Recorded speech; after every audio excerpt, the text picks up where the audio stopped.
সৌরজগৎ হল সূর্য এবং এর চারপাশে ঘূর্ণায়মান বিভিন্ন আকাশীয় বস্তুগুলোর একটি বিশাল ব্যবস্থা।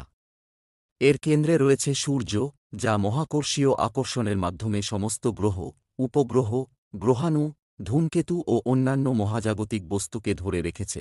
এই সৌরজগতে মোট ৮টি প্রধান গ্রহ রয়েছে: বুধ, শুক্র, পৃথিবী, মঙ্গল, বৃহস্পতি, শনি, ইউরেনাস এবং নেপচুন। এদের মধ্যে পৃথিবী একমাত্র পরিচিত গ্রহ যেখানে প্রাণের অস্তিত্ব রয়েছে। বৃহস্পতি সৌরজগতের বৃহত্তম গ্রহ, আর বুধ সবচেয়ে ছোট ও সূর্যের নিকটতম গ্রহ। এছাড়া গ্রহাণুপুঞ্জ ও ধূমকেতুরাও সৌরজগতের গুরুত্বপূর্ণ অংশ। কুইপার বেল্ট এবং ওট মেঘে হাজার হাজার ছোট মহাজাগতিক বস্তু রয়েছে, যেগুলো মাঝে মাঝে ধূমকেতুরূপে সূর্যের কাছাকাছি আসে। সৌরজগতের সব বস্তু সূর্যের অভিকর্ষের কারণে একটি নির্দিষ্ট কক্ষপথে আবর্তিত হয়।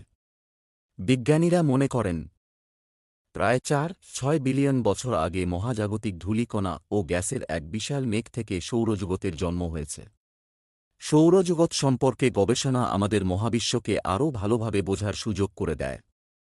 সৌরজগৎ সম্পর্কে গবেষণা দীর্ঘকাল ধরে জ্যোতির্বিজ্ঞানীদের কৌতূহলের বিষয় হয়ে আছে।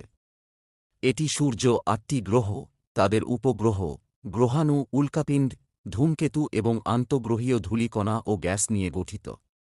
গবেষণার মাধ্যমে